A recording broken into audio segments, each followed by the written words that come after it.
오늘 사사기 7장, 8장 기드온의 삶에 대해서 한번 같이 살펴보고 나누길 원합니다. 참 기드온이 6장에서 참 이렇게 보면 기드온이 굉장히 소심한 사람이라 생각이 참 들어요. 6장에 보시면 6장 11절에 주의 천사가 아비에셀 사람 요아스에게 속한 오브라에 있는 상수리 나무 밑에 앉았는데 그의 아들 기드온이 미디안 족속에게 숨기기 위하여 포도 즉 틀 곁에서 밀을 타작하더라. 이렇게 이제 숨기기 위해서 밀을 이렇게 타작을 하는 그러한 이제 기드온의 모습을 보게 됩니다. 그런데 이제 주의 천사가 강한 용사요 이렇게 이제 불렀을 때 참 보면 기드온이 뭐라고 얘기를 하나요? 뒤에 가 보면 15절에 보면 그가 그분께 이르되 내 주여 내가 무엇으로 이스라엘을 구원하리이까? 하나님은 기드온을 사용하기를 원하시는데 구원하리이까 하면서 보소서 내 가족은 문에스 안에서 가난하며 또 나는 내 아버지 집에서 가장 작은 자입니다. 이렇게 이제 굉장히 자기를 낮추고 또 소심하고 또 이제 가서 이제 하나님께서 그 제단들을 헐라라고 했을 때 참 낮에 하지 못하고 그걸 또 밤에 사실 한 것만 해도 대단하긴 합니다. 근데 두려워서 밤에 못하고 낮에 못하고 밤에 이제 행하는 그런 이제 기도원을 참 보게 됩니다. 그리고 하나님께서 이제 말씀을 해주셨는데도 계속해서 표적을 보여달라고. 왜냐하면 확신이 안 드니까 자신이 없으니까 계속 양털의 표적을 보여주세요. 이런 어떤 기도원의 모습을 보게 됩니다. 오늘 이제 7장 8장에서 또 기도원의 모습을 우리가 좀 살펴보기를 원합니다. 1절에 보면 그때 여룻바알 곧 기드온과 그와 함께한 온 백성이 일찍 일어나 하롯의 샘 옆에 진을 치니 이에 미디안 족속의 군대는 그들의 북쪽에 모레산 옆 골짜기에 있게 되었더라. 우리 한번 지도를 잠깐 보실 수 있나요? 지도? 책이 있으세요? 24페이지네요.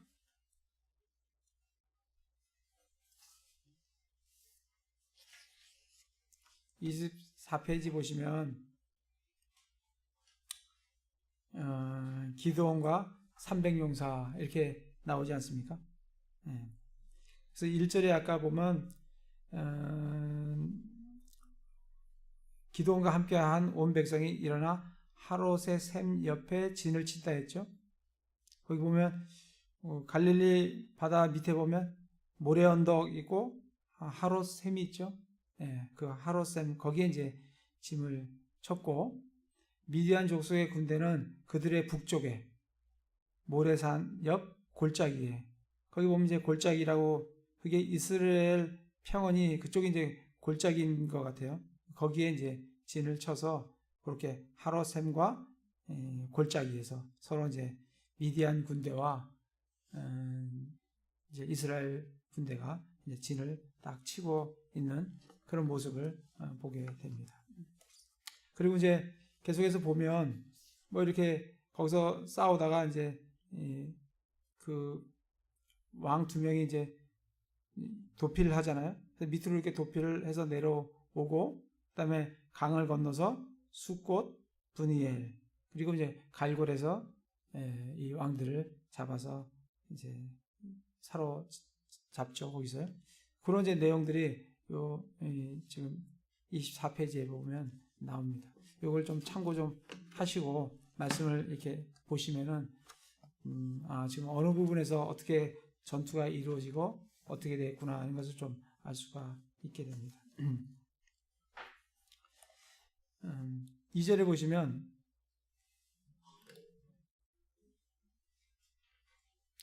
주께서 이제 기드온에게 이르시되 너와 함께한 백성이 너무 많으므로 내가 그들의 손에 미디안 족속을 넘겨주지 아니하리니 이스라엘은 나를 대적하고 자기를 지켜 세우며 말하기를 내 손이 나를 구원하였다 할까 염려하노라. 정말 하나님의 생각과 우리의 생각은 참 다르다 하는 것을 우리가 보게 됩니다.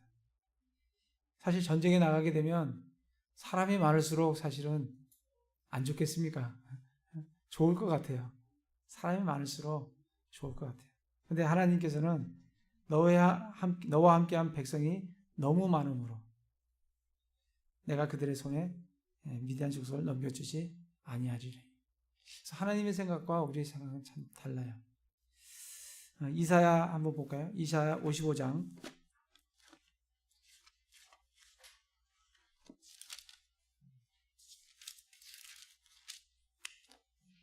이사야 55장에 보시면 8절, 9절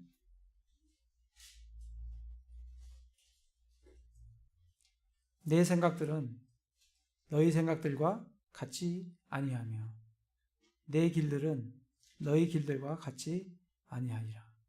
주가 말하노라. 하늘들이 땅보다 높음같이 내 길들은 너희 길보다 높으며 내 생각들은 너희 생각들보다 높으니라. 그래서 우리 하나님 생각과 우리의 생각이 다른데 같지 않은데 어느 정도 같지 않으냐면 하늘들이 땅보다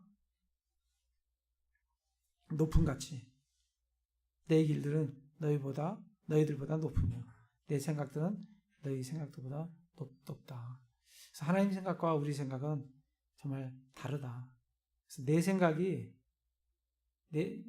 생각을 다르면 내 생각을 버리고 하나님의 뜻에 나의 생각을 맞추어야 한다. 다시 사사기로 와서 그래서 하나님께서는 백성이 너무 많다는 거예요. 이때 백성이 몇 명이에요? 3절에 보면 돌아간 자가 22,000명이고 남은 자가 10,000명이면 32,000명이 하나님께서는 32,000명이 많다는 거예요. 근데 실제로 이 미디안 족속의 군대는 몇 명이죠? 거기 8장 10절에 볼까요? 8장 10절에 보면 미디안 족속의 군대가 몇 명이냐면 이제세바와 살므나가 자기들과 함께한 군대 곧 동쪽에 자손될 모든 군대 중에서 남은 모든 자들 15,000명가량과 함께 갈골에 있었으니 이제 해잔병 같이 도망간 사람들이 몇 명이에요? 15,000명이에요. 이는 칼을 뺀 자 12만 명이 쓰러졌기 때문이라. 그러니까 12만 명은 죽었고 15,000명은 도피해서 갈골에 있는 거예요. 그 모든 몇 명이에요? 13만 5천 명. 그러면 13만 5천 명 대 몇 명이에요? 여기서 지금 처음에 지원한 자는 3만 2천 명. 한 몇 대 1이에요? 3대 1? 3대 1이 더 되나요? 4대 1? 그 정도 돼요. 그죠? 4대 1인데도 그 사실은 적죠. 적은데 하나님은 많다는 거예요. 넘겨주지 않겠다는 거예요. 그 이유가 뭐냐면 이스라엘은 나를 대적하고 자기를 지켜 세우며 말하기를 내 손이 나를 구원하였다. 나중에 이렇게 한다는 거예요. 그러니까 우리 사람이 이런 존재입니다.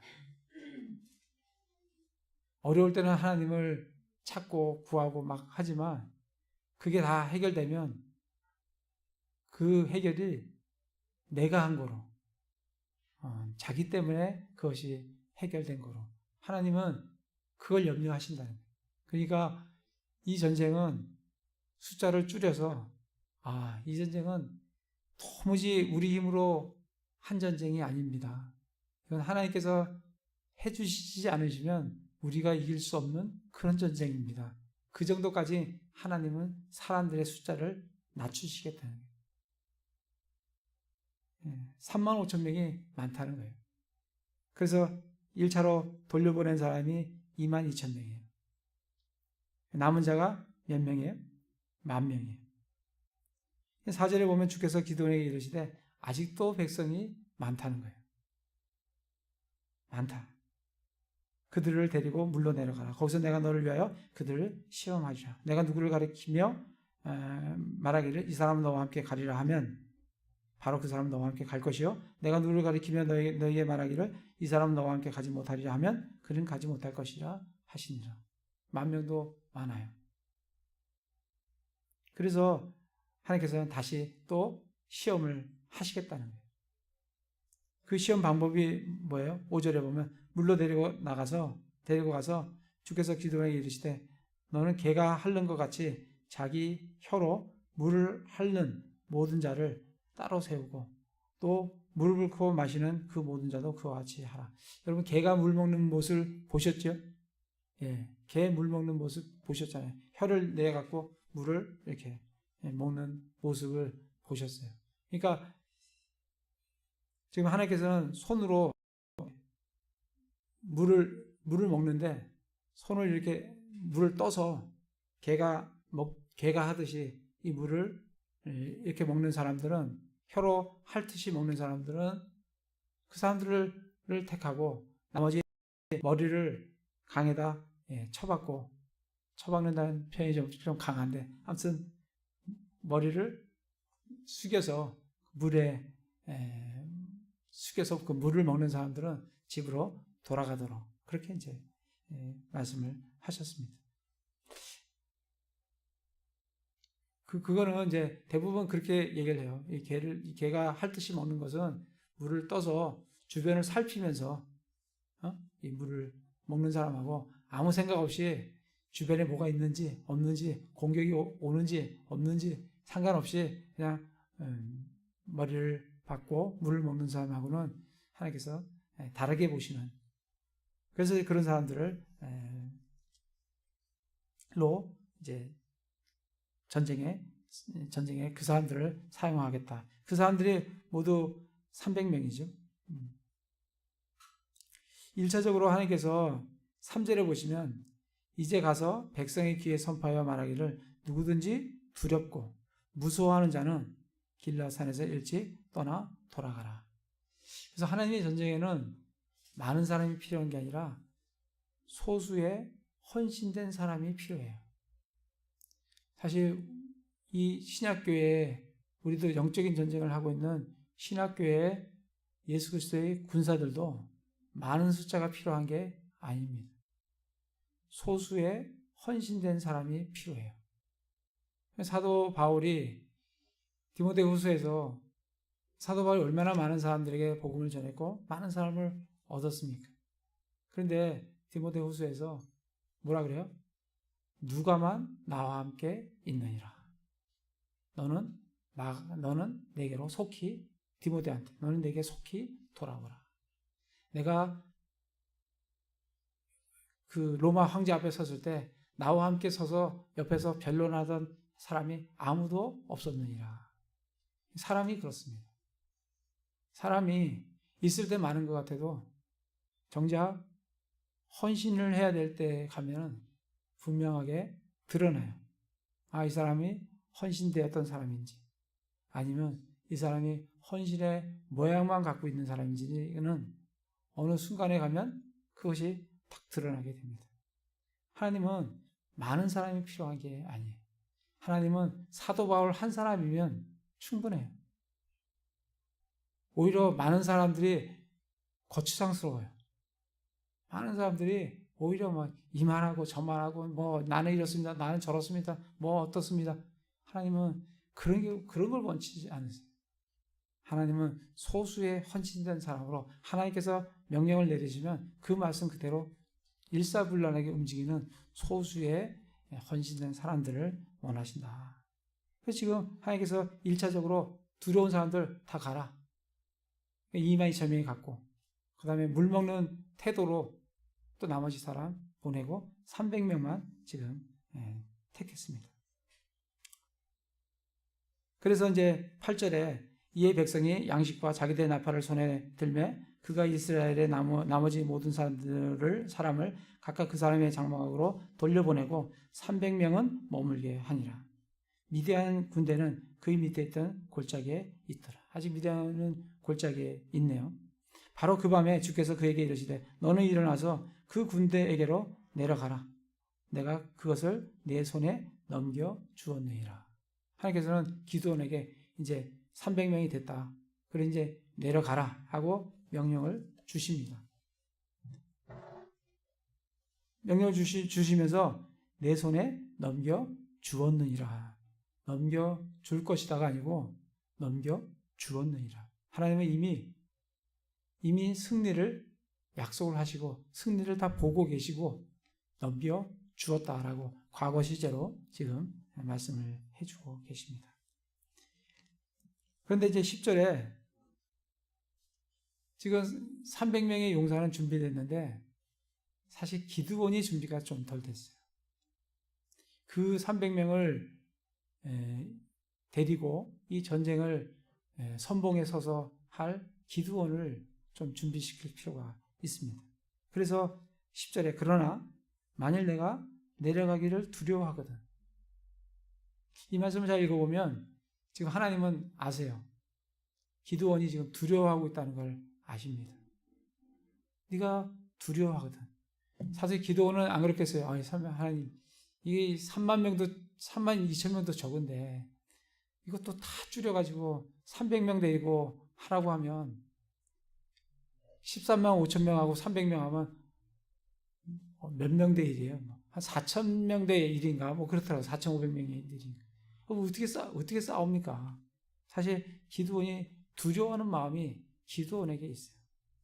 그러니까 하나님께서는 내가 내려가길 10절에 보면 내가 만일 내려가기를 두려워하거든 내 종 브라를 데리고 그 군대로 내려가라는 거예요. 그러니까 가서 뭘 하라고요? 그들이 하는 말을 들으라.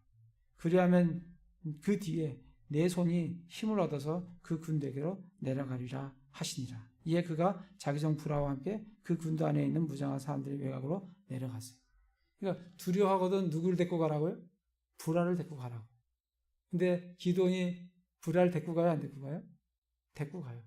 데리고 간다는 거는 자기도 두려움이 있는 거예요. 이 도대체 이 전쟁을 어떻게 해야 될까? 저기는 정말 메뚜기같이 많은 사람들이 모여있는데 우리는 이 300명 가지고 어떻게 싸워서 이길 수 있을까? 어떻게 전쟁을 하라는 걸까? 이 두려운 마음이 기드온에게 있는 거예요. 그래서 하나님께서는 내려가라는 거예요. 가서 12절에 보면 미디안 족속과 아말렉 족속과 동쪽의 모든 자손이 골짜기에 따라 누웠는데 그 수가 메뚜기같이 많고 그들의 낙타도 수없이 많아 마치 해변의 모래같이 많더라. 그러니까 13만 5천 명이 한 곳에 집결해 있으니까 상당한 많은 숫자로 보이고 그 누운 게 정말 메뚜기같이 많고 낙타도 수없이 많은 그런 이제 모습을 보면 덜컥 겁이 안 나겠어요? 겁이 나죠. 자기 숫자를 보면 이거 뭐 300명밖에 없는데 저쪽 숫자를 보니까 정말 모래같이 많은 그런 메뚜기같이 누워있는 그런 모습을 봤을 때 뭐 누군들 두려움이 없겠어요?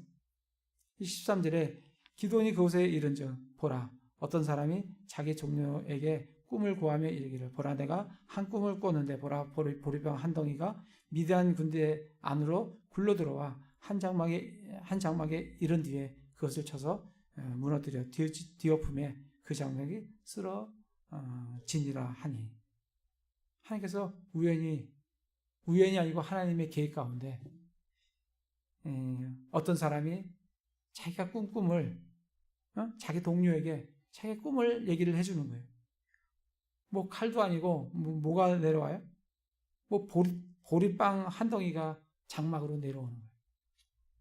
그 장막이 그 장막을 다 쳐서 무너뜨리고 뒤집어 엎고 그 장막이 다 쓰러졌어요. 근데 14절에 보면 그 동료가 응답하여 이르되 이것은 다름이 아니요 이스라엘 사람 요아스의 아들 기드온의 칼이라. 하나님께서 미디안과 그 온 군대를 그의 손에 넘겨 주셨느니라 하더라.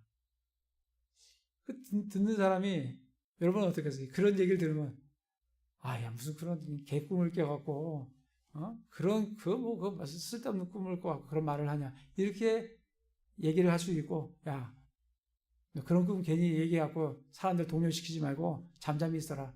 이 얘기들 할 수 있는데, 지금 동료의 대답은 뭐예요? 이스라엘 사람 요아스의 아들 기드온의 칼이라는 거예요, 그게. 그러니까 참 이거는 하나님께서 한 사람에게 꿈을 꾸게 하시고 그 꿈을 동료에게 얘기를 하면서 그 동료가 또 그 사람에게 대답하기를 이건 기드온의 칼이다. 왜 그렇게 생각을 하겠어요? 하나님께서 그런 꿈을 꾸게 하시고 또 한 사람은 그 꿈에 대한 대답을 그렇게 하는 걸 참 볼 수 있습니다. 그랬을 때 기드온이 힘을 얻는 걸 볼 수 있어요. 15절에 기드온이 그 꿈과 해석하는 말을 듣고 경배하며 이스라엘 군대로 돌아와 이르되 일어나라 주께서 미디안 군대를 너희 손에 넘겨주시느니라 하고는. 그걸 군대를 봤을 때 얼마나 두려웠겠어요. 근데 그 꿈의 얘기를 서로가 하는 것을 들었을 때 정말 이 기드온은 힘을 얻고 하나님께서 그렇게 말씀하셨잖아요. 아까 몇 절입니까? 11절에 그들이 하는 말을 들으라. 그리하면 그 뒤에 내 손이 힘을 얻어서 그 군대에게로 내려가리라.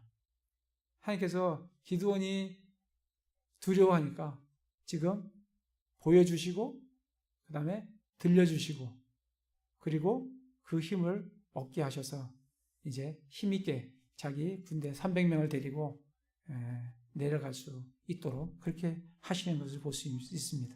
그래서 기드온이 뭐라고 얘기하냐면 15절에 기드온이 그 꿈과 그 해석을 듣고 경배하며 이스라엘 군대로 돌아와서 이르되 일어나라 주께서 미디안 군대를 너희 손에 넘겨주셨느니라. 하나님과 동일한 말씀을 하는 걸 볼 수 있어요. 아까도 하나님도 뭐라고 하셨어요?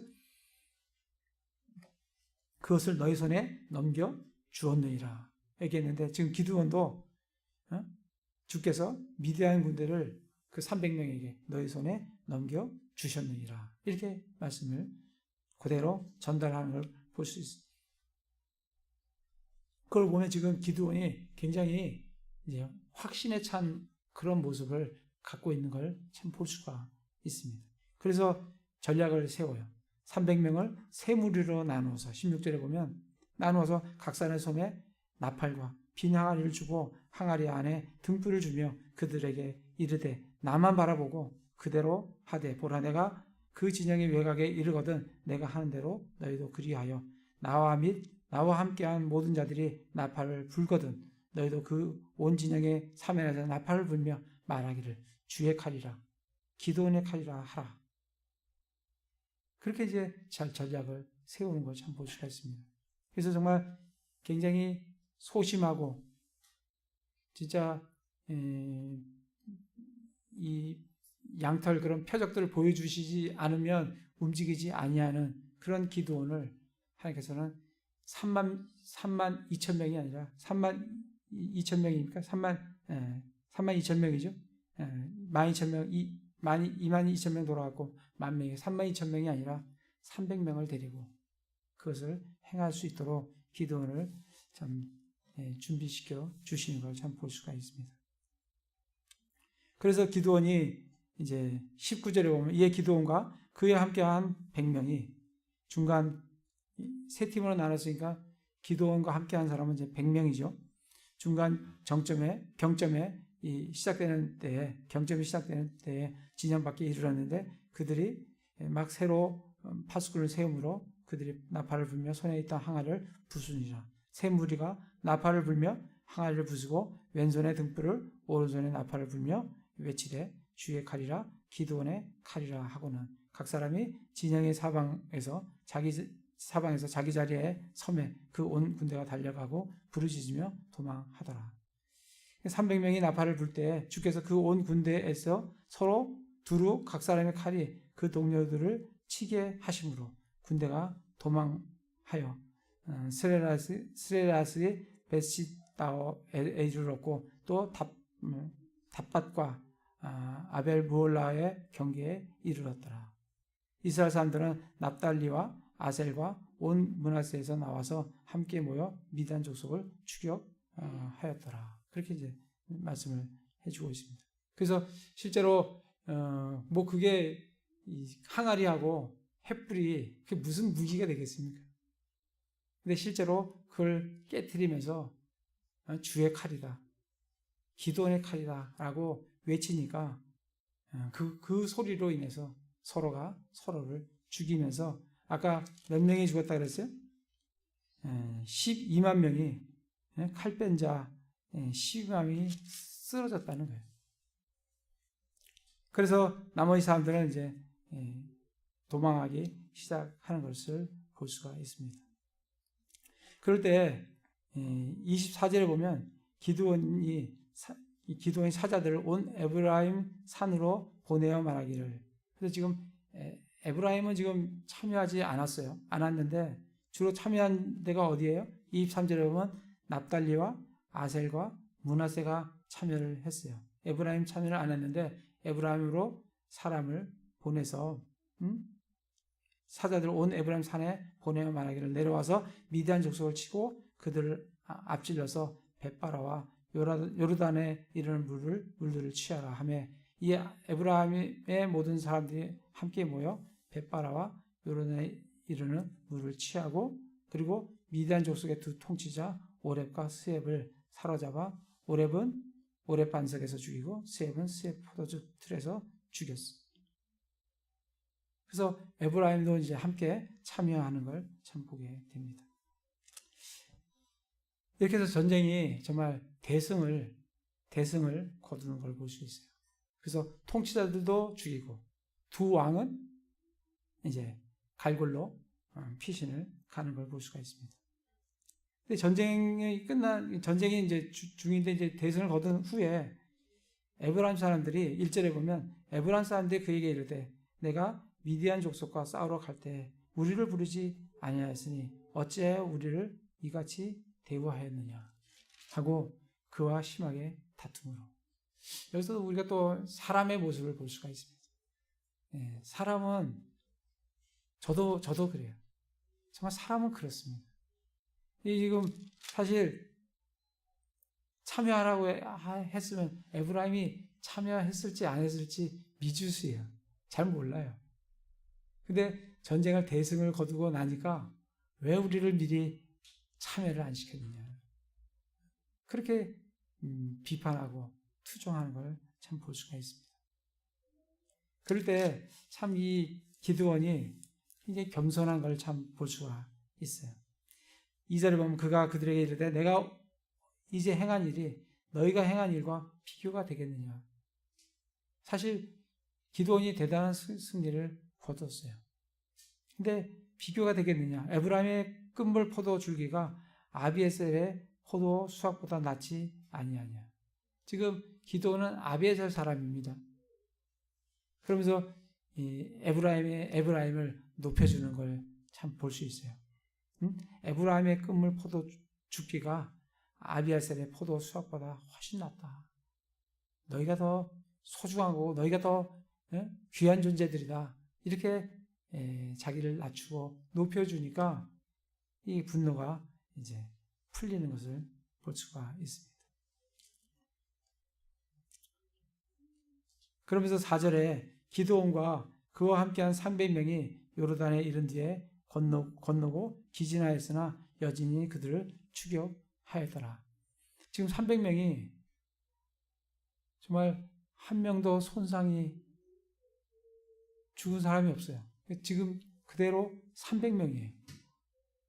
근데 이들이 기진했어요. 그런데 여전히 그들을 추격하는 걸 참 볼 수가 있습니다. 그걸 보면서 정말 헌신된 사람들은, 우리 아침에도 그런 사도 바울을 통해서 우리가 말씀을 보셨다시피 헌신된 사람은 상황에 관계없이 그가 자기가 기진한 상황이었던 악조건 가운데서라도 기진한 사람은 자기가 목표하는 것을 분명히 끝까지 하는 그런 모습을 보게 됩니다. 그래서 숫곳에 이르렀는데 숫곳 사람들에게 도움을 청하지 않습니까?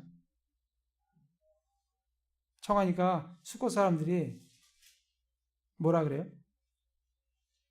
6절에 보면 스콧의 통치자들이 이르되 세바와 살므나의 손이 지금 내 손에 있기에 우리가 내 군대에게 빵을 줘야 한다는 말이냐 하니, 지금 네 손에 그 두 왕이 네 손에 지금 잡힌 게 아니다. 네 손에 지금 없는데 내가 너를 도와줄 수 있겠느냐. 그 말이에요. 참 여기서도 우리가 사람의 모습을, 사람이 어떠한 존재인지를 우리가 보게 됩니다. 분명히 기도원이 승리했다라고 하면 안 좋겠어요? 승리했으면 당연히 주죠. 근데 지금 누가 승리할지를 모르는 거예요. 그러니까 네 손에 그 두 왕이 없는데 내가 너를 도와줬다가 나중에 후일에 역전이 돼서 그들이 승리하면 그런 의미예요. 그러니까 못 주겠다는 거예요. 부두의 사람들도 마찬가지예요. 그런 이제 사람의 모습을 참 보게 됩니다. 그렇지만 지금 기도원은 계속 그들을 300명과 함께 추적을 해서 그 두 왕을 사로잡습니다. 12절에 보면 세바와 살므나가 도망하였으므로 그가 그들을 추격하여 미디안의 두 왕 세바와 살므나를 사로잡고 그 온 군대를 무찌르니라. 그리고 이제 돌아왔어요. 그리고 그들에게 이제 돌아오면서 기드온이 숫곳과 그리고 어디죠? 숫곳과 부두엘이죠. 거기에 약속한 대로 그들에게 망대를 걸고 그다음에 가시채로 그들을 분우엘 그들을 이제 치는 그런 모습이 나오게 됩니다. 이제 그렇게 이제 잡으면서 18절에 보면 그때 그가 세바와 살므나에게 이르되 너희가 다볼에서 죽인 자들은 어떠한 사람들이냐 하니 그들이 대답하되 그들이 너와 같아서 각 사람이 왕의 아이들을 닮았느니라 하며 그가 이르되 그들은 내 형제들 곧 내 어머니의 아들들이니라. 주께서 살아계심을 두고 맹세하노니 너희가 만일 그들을 살려두었더라면 나도 너희를 죽이지 아니하였으리라 하고, 이 다볼은 아까 지도에 보시면 저기 다볼산이 그 위에 있습니다. 하롯셈 위에 보면 다볼산이 있어요. 거기에서 이 두 왕 세바와 살므나가 누굴 죽였다는 거예요? 지금 이스라엘 족속들을 죽였다는 거예요. 그러니까 이 전쟁이 있기 전에, 전쟁쯤인지 언젠지는 모르지만 이 패하기 전에 이들이 이스라엘 사람들을 죽였다는 것을 볼 수 있어요. 근데 그들에 대한 대로 행한 대로 기드온은 그들에게 갚겠다고 하면서 그들을 이제 세바 살므나를 21절에 보면 죽이게 되죠. 죽이면서 이 기드온이 뭘 취하냐면 세바와 살므나를 죽이고 그들의 낙타의 목에 있던 장식을 취하니라. 이 기드온의 진짜 뭐 좀 이 약점이 있다고 하면 이 장식을 취하는 거예요. 이걸 좋아하는 것 같아요. 그러니까 지금 문구를 하나님께서 한 문구를 탁 집어 넣어놨어요. 기드온이 낙타의 목에 있던 장식을 취합니다. 그러면서 22절에 그때 이스라엘 사람들이 기드온에게 이르되 당신이 우리를 미디안 손에서 건져내었으니 당신과 당신의 아들과 당신의 손자가 우리를 다스리소서. 우리의 왕이 되달라는 거죠. 다스리소서 하니까 기드온이 그들에게 이르되 내가 너희를 다스리지 아니하겠고 내 아들도 너희를 다스리지 아니할 것이요 주께서 너희를 다스리시리라. 굉장히 기드온이 올바른, 하나님께서 다스리신다. 내가 다스리는 게 아니고 내 아들이 다스리는 게 아니고 내 손자가 다스리는 것이 아니고 하나님이 다스리신다. 그에 대한 분명한 개념이 있었어요. 그렇지만 24절에 기드온이 또 그들에게 이르되 내가 너에게 한 가지를 요청하노니 곧 너희 각 사람이 자기의 탈취물 중에서 귀고리를 내게 줄지니라 하니라.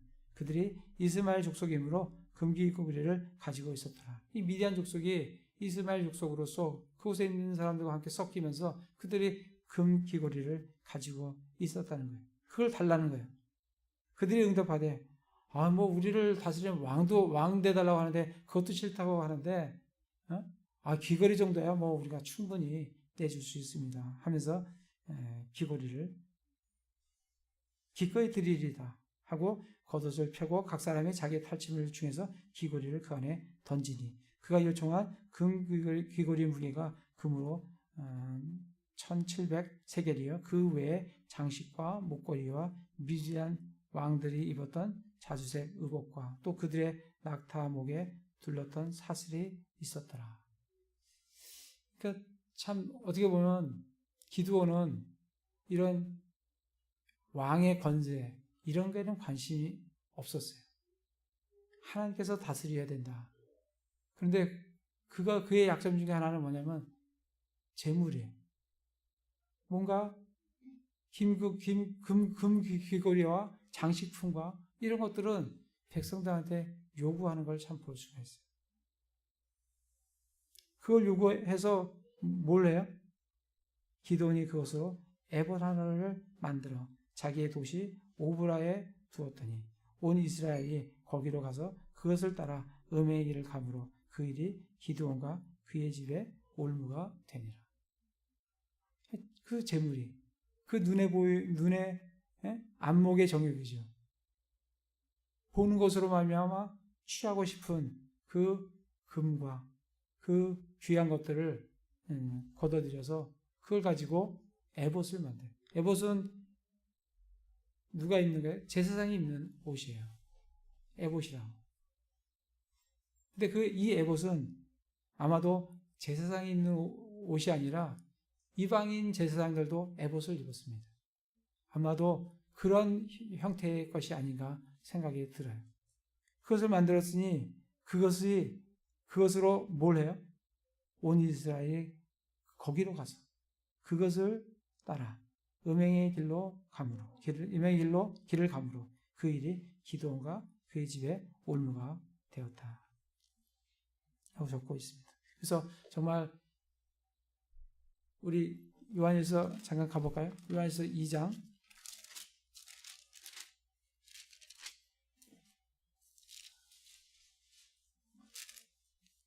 요한일서 2장 15, 16절 이 세상이나 세상에 있는 것들을 사랑하지 말라. 어떤 사람이 세상을 사랑하면 아버지의 사랑이 그 속에 있지 아니하니 세상에 있는 모든 것, 즉 육신의 정욕과 안목의 정욕과 인생의 자랑은 아버지에게서 나지 아니하고 세상에서 나느니라. 그래서 우리가 늘 조심해야 될 게 이 세 가지라는 거예요. 육신의 정욕과 안목의 정욕과 인생의 자랑이에요. 기드온은 인생의 자랑인 왕으로서 다스리는 것은 거절했지만 안목의 정욕, 눈에 보이는